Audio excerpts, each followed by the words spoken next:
Welcome to Channel Security Secrets. I'm Lou Raban. On this show, we expose the untold secrets and critical insights from the people shaping the future of cybersecurity sales in the Trusted Advisor channel.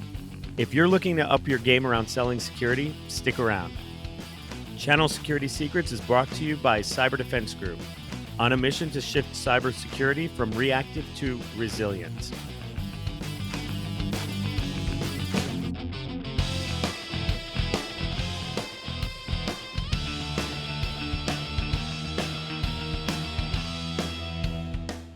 Welcome back to Channel Security Secrets. In this special compilation episode, we're diving into one of the most important topics in the channel today, building and scaling successful cybersecurity channel programs. You're going to hear insights from leaders across the ecosystem on what actually drives growth, from trusted relationships to customer obsession to positioning security as an outcome instead of a product, to leveraging AI, automation, and better vendor alignment to scale without burning out your team. If you're a trusted advisor, vendor, or channel leader looking to grow smarter, open better conversations, and create real operational impact for your customers, this episode is packed with practical takeaways. Let's get into it. I always meet with everyone. Like I always, every week, I kind of go out and meet new carriers, new vendors, because it's just I want to know because I might have a stable of these five cybersecurity companies are great, but there always could be that next one that's out there that that like the deal that we just kind of won with. That customer, that deal, I've been trying to get that cybersecurity company in somewhere for 5 years. And it's just never been the right place, the right fit. I brought them into it. They just, other directions or this and that, but it's knowing who's there. It's knowing what they can do and the capabilities because that customer that we have here is very specific. They were looking to get rid of some things and then add more things to it. And so I'm like, well, this is a perfect fit because it checks all of your boxes. And of course, the price has to be right. And so it's just meeting with them and, who I find is the easiest to work with most of the time is who we kind of go with. Um, whether we win with them sometimes and sometimes we don't, but bringing them to the table, going through it, and then having that relationship with people, I think is one of the most important things. Yeah, I mean the adage, "People buy from people, not from companies," is just so even more important here in the channel because that's what it is. The channel, I think it could be called the trusted relationships channel, because that's what it is. It's pretty crazy. That's really what it is. I mean, there's so many people that we've talked to that, sales guys for one company and they're moving on to someone else and they're like, hey, I'm doing this stuff now. What do you want to do with this? And it's like, okay, well, and sometimes you just ignore those people because you're like, I wasn't a big fan of you to begin with. Right. So good luck on your next adventure. And sometimes it's like, great, well, what do you have? What do you offer? Let's go for it. Let's see what's out there. And then you learn about that. And then that's another thing you bring into it. Just because the person on the other side of it is going to be so willing to work with you and help your customer that you're going to win. Yeah, and have integrity, and yeah, just get the job done. I mean, gosh, as an employer, I have to say that I've it's really been a challenge. There are people that, they get hired for a position and they kind of fill the position and that's it. And then there's people that are like they really want to excel at what they do and they go the extra mile. And unfortunately, not everyone is like that. So, or maybe fortunately, it depends on which side you're on, but yeah, you wanna keep those good people close. I think that's really important. We've been very much a referral-based organization, so it's been largely on relationships that we already have, that we've built our business. And right now, we're really trying to crack the code on how we can find people outside of that network and start to drive conversations with people that we haven't necessarily dealt with before. And so, we've tried a couple of things that haven't worked and spent more money than we probably should have on those things. Um, but you got to fail a couple of times generally before you're going to find the right stuff. And I think we've got some ideas from a marketing perspective on how we can start to reach new audiences in ways that we haven't reached people before. Yeah, and, any suggestions? Where are you looking? I mean, this podcast is one, I guess, right? Sure. So, Jack, you got that covered. Exactly. And I appreciate you having me on for that purpose. We're also, we're looking at how we can leverage, well, first of all, AI search, right? So how we can get AI to consider us as a viable solution when people ask questions about certain things, right? Yeah, like AI SEO, basically. Yeah. Which is, I think, a relatively new thing. I don't think a lot of people are thinking about that yet, but it is kind of interesting once you start to have those conversations with AI about whether it would recommend you and why or why not. Um, because all of a sudden you're getting answers about your website and your business that you probably hadn't considered. Oh, yeah. Yeah, and yeah, how to seed that, I've asked our marketing team the same thing. Do you have, like, a go-to, like, news source or, where are you getting your cyber information or news from? So for a long time, I was reading a bunch of security blogs that I had on feeds. Now it's kind of more I'm watching the news feeds on LinkedIn, which I have set so that I can see a lot of the new security stuff that comes out from our providers, but also just talking to our providers. So talking to you guys, talking to you know the people that provide MDR. MDR, XDR, and those kinds of services. Understanding, like, all right, so what's the environment with the SIM in my environment in my customer? What's the environment with their SOAR? Are they trying to activate more AI based responses and detection, or are because that's I think one of the best ways for them to scale. I'm trying to talk much more to my providers and understand what they're doing and what they're coming out with, and how that can integrate into what I have customers doing. Yeah, I mean, again, you don't have to have deep, technical knowledge to understand some of the basic concepts, and I think that's one of the biggest secrets in cybersecurity. People think like pay no attention to the man behind the curtain. It's like, the Wizard of Oz and who's controlling all the things. And at the end of the day, it can be relatively boring. It's basically even beyond the hey AI enabled SOC and things like that. Let's talk about even basic stuff like are you doing vulnerability management? Have you done an incident response tabletop? I mean, these are the questions that you can ask as a TA, once you get their attention.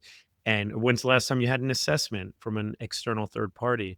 Right, And when they like a risk, how do you manage risk? Do you have a risk register? And is there a way that you're tracking the risks across assessments and things like that? And these are the most boring, basic things that most companies are not doing well, believe it or not. And you'll get and that's the other thing about security is that it's definitely a door opener. I mean, if you talk about UCAS or CCAS, it might say, "Hey, we just signed a 5-year deal. Speak to me in 4 years or something." But if you pick up the phone, it's gonna be the rare, especially C-suite executive that's like, "Oh, yeah, we got security handled. Nothing to talk about." You know? exactly.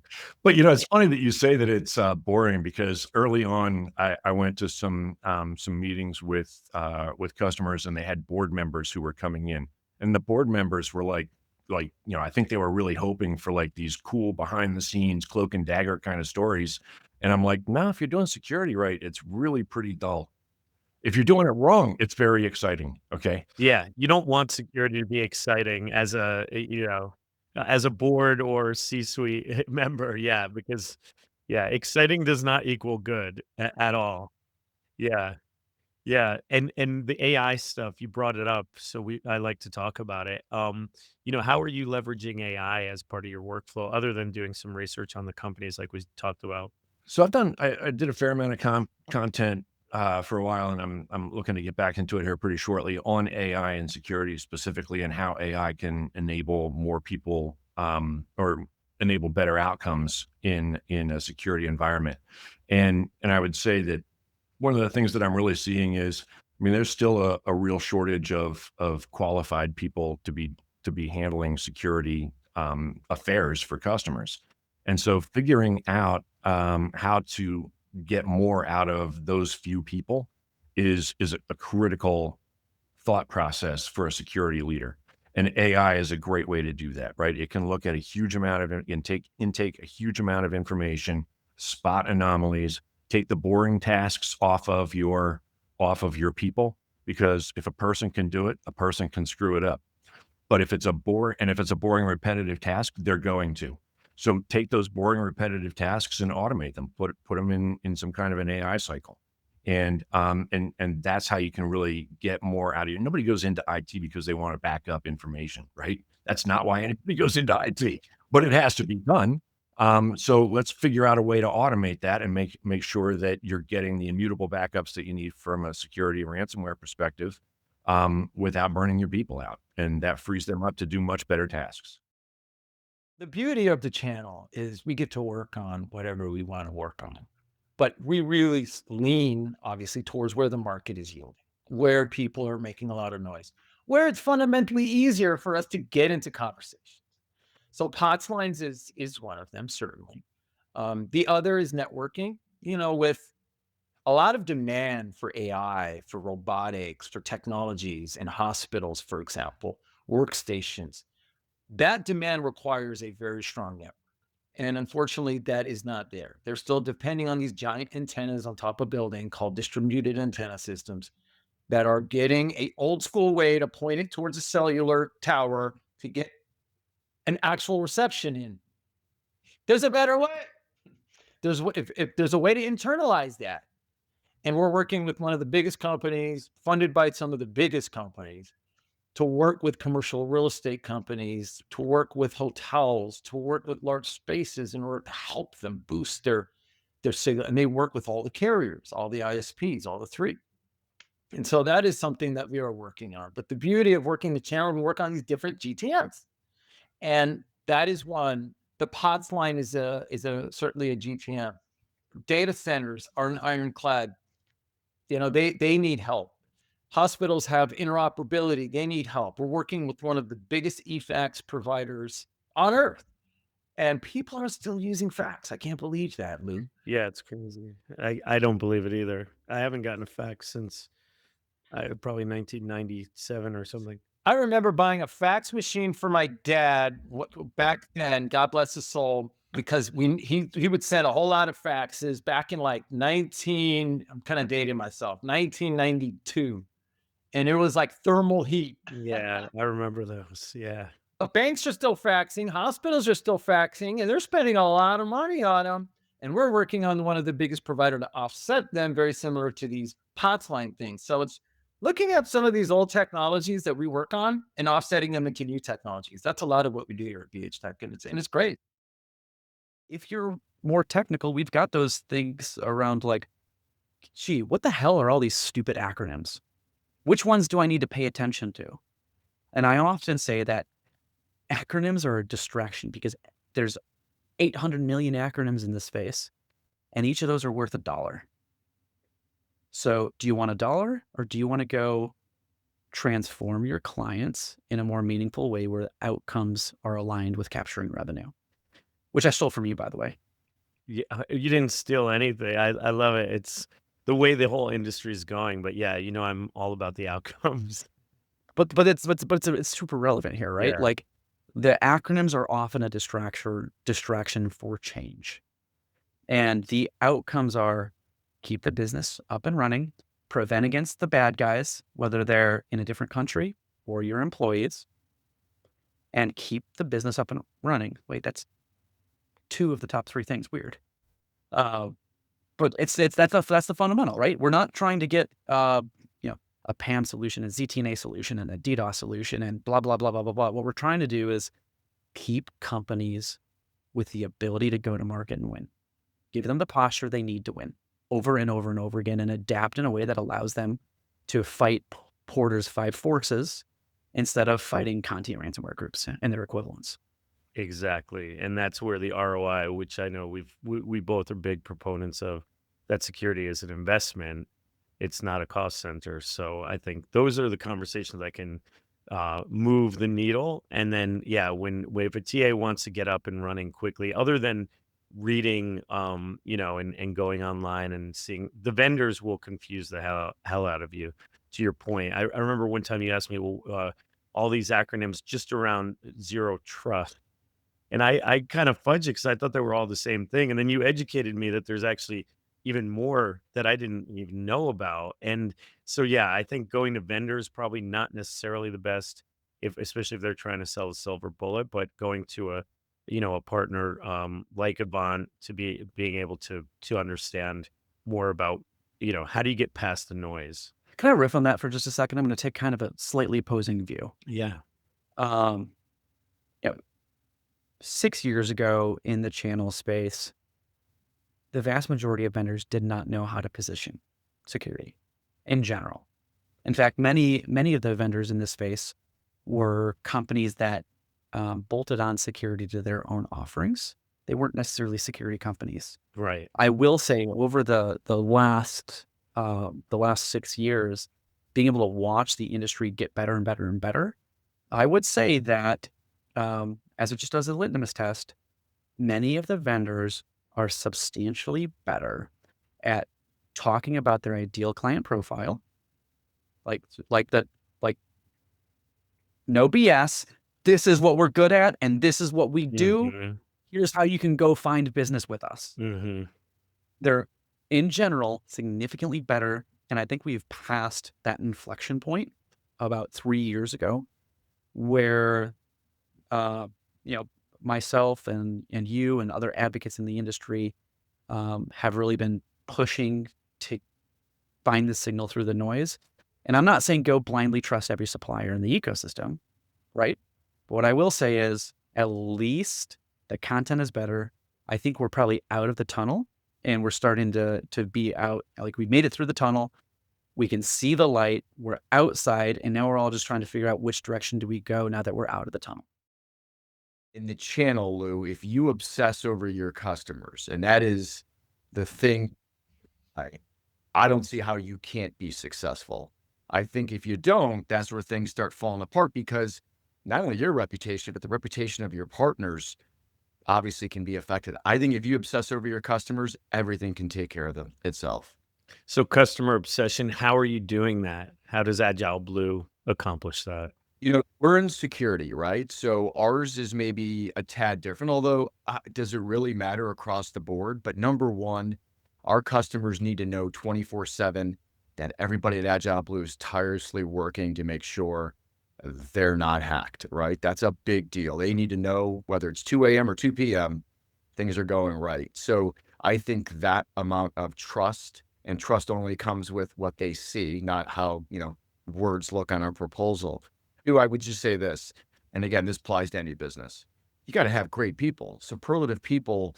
Everybody always hears, the A players. Okay, what's an A player? What's a B player? But just great people, right? Great people who work hard, know their craft, care. I don't care what business you're in, whether you're in a restaurant or whether you're in cybersecurity. I think that's a pretty critical element to making sure those customers know you're really thinking about them. You're definitely gaining traction in the channel. Anyone I speak to, it's like MDR. Have you heard of Agile Blue? Have you worked with those guys? Definitely a good reputation. So you're doing something right. Yeah, I think we're just treating people the right way, right? We got a great product that helps too. I think we always have our customers and our partners out ahead of us. So I think that's what's keeping it grounded. And by the way, the channel is a tough place. If you mess up, it's hard to recover. If you just do the right thing, even when things go bad, look, we're all in tech. Tech tech breaks down once in a while, right? There's bug. Mhm. Long as you recover and you know how to treat people who need that support and you get through it, it's easy to keep your reputation going. If not, it's not, right? And that might never come back. Yeah, it's definitely it's a small world in tech, smaller world in cybersecurity, and an even smaller, tighter world in the channel. So I think you're spot on. The last year, I've really taken a different take on how to position security for trusted advisors, subagents, partners. And that's you all know how to have a sales conversation. You all know how to have a business operations conversation because you're selling connectivity or unified communications. Why are you so afraid to have a security conversation? Really, all you're doing is asking them, what are you doing to protect your data? What are you doing to support your employees? So both of those and continue to give the best service to their customers themselves. And when you phrase it like that, when you use the term resilience or operational advantage, the channel just gets it and the customers love it because now you're having that business conversation and it's no longer this cost center oh, I got to spend it because somebody's telling me to spend it. It's, I get to actually make a difference for my organization. So it's kind of a fun trip. Yeah, and so you think that translating that is a secret, like being able to have the courage, I guess, to open the door to that conversation. Yeah, yeah, I think if you can translate that, if you can have just enough of an understanding about all of the acronyms in our world, right? There's so many, Mm, too many. and not worry about what the acronym does, but ask the follow-up question. Oh, you need an identity access management tool, IAM. Why? What is that going to do to allow your business to continue to grow revenue? Oh, well, it's going to allow us to do XYZ. Those are the questions you ask. And when you ask those questions, every customer goes, I want to have another conversation with you because you're making me think. Yeah, that's a good point because we often are getting calls from TAs that are like, okay, they need a pen test. And so we're like, why? Why do they? It doesn't matter. Customer wants a pen test. Can you do a pen test? And we've been increasingly turning those down because we're saying, hey, listen, if that's all they're interested in, if they don't want to get better, if they're not looking to improve something about their program, then it's probably not a good fit for us. Not saying there's other providers that wouldn't do it, but I think to your point, Rick, it's like when they don't start, when the TAs are not asking those questions of the customers, then they're missing an opportunity, really. Yeah, and I know you guys are great at the pen test side. You guys have a bunch of other solutions like the cybersecurity consulting arm that you guys do. I always ask the trusted advisor around those pro services. Oh, they said they wanted a pen test. I need two things from that, right? I need a budget and I need to know what the outcome of it is. Because if you can't give me those, then our providers, the cyber defense groups of the world, they're going to decline this. They're not going to support you because they need to know that there's something meaningful going to come out of it. Is it going to be continuous exposure management? Is it going to be, some form of cybersecurity support, whether it's consulting or whether it's a future state or maybe it's artificial intelligence readiness build. Those are the future of a company. And just because somebody says my insurance company says I need a pen test, unless they tell you that that budget's 50K or higher, I don't know. That's probably not a great use of everybody's time. I think the other thing that's really important to understand, specifically in sales in general, is besides being an entrepreneur or a CEO, it's the only position and job where you have to create your own job, right? Mhm. It's not something you can just sit back and be responsive to, although there is plenty of times of being responsive, but a lot of it is generating your job. And I think that's hard for most people to understand. Yeah. Man, I have so much more respect for sales and salespeople in the last 2 years. I came at it as a practitioner, I'm obviously been doing security for most of my career, and so I came in thinking probably what people, based on what you're saying, come in as salespeople like, hey, just have to be really friendly, have to, maybe some steak dinners and buy some drinks, etc., and then success. And it's so much more than that. I mean, it's probably as hard to be good at sales as it is in any other career. The problem is it's just a low barrier to entry. And so people are like, hey, I don't need any special qualifications. I can just speak and have a good maybe Rolodex. But not the case anymore. You really have to, for anything, you have to put the hard yards in, and I think the place where trusted advisors go wrong with cybersecurity is they think it's a SKU or a product, just like a UCAS seat or just like an internet connection.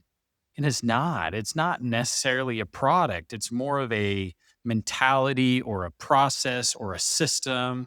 And I think the trusted advisors in the TSD space really kind of struggle with that sales mentality in that process. yeah, it's a solution. It's not a product sale for sure. Trusted advisors are like snowflakes. There's no two trusted advisors alike. And then you have a really broad gamut of that spectrum. You have everybody who is a very transactional. Hey, I have a website. You can click on what you need and we'll get you pricing.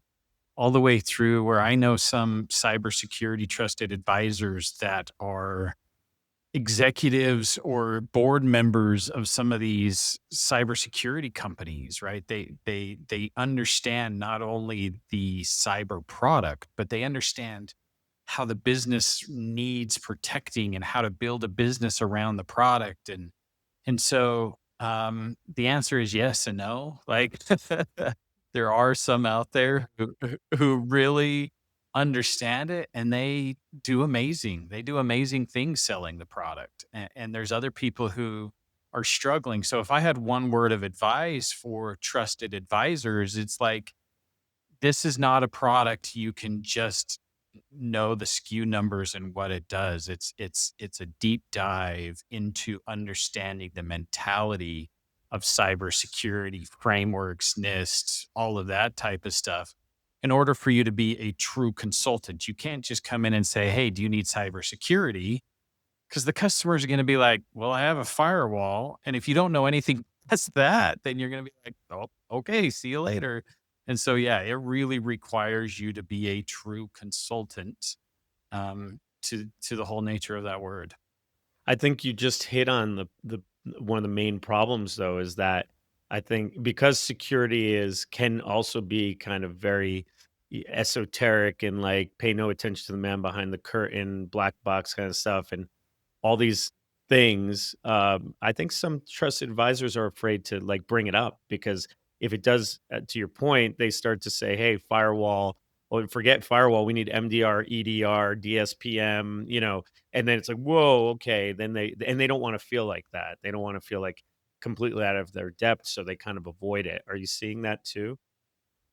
Yeah, when you go in and your value prop or your value pitch is, "Hey, I know all things technical," and then all of a sudden you ask a question and you can't answer basic responses, it puts you in kind of a weird position. And so I think there are different ways of selling it where you don't have to get into those crazy conversations or lose your value based on the fact that you can't answer questions, right? Really, really, I think a trusted advisor job is to be a connector into the ecosystem and find the right resources and help them overcome and understand the technology and bring in the right products and the right people at the right time to answer the right questions to get the problems fixed. That's a wrap for this episode of Channel Security Secrets. Thanks for tuning in. For show notes, guest info, and more episodes, visit us at channelsecuritysecrets.com. Channel Security Secrets is sponsored by Cyber Defense Group. When it comes to protecting your business, don't settle for reactive. Partner with experts who build resilience from the ground up.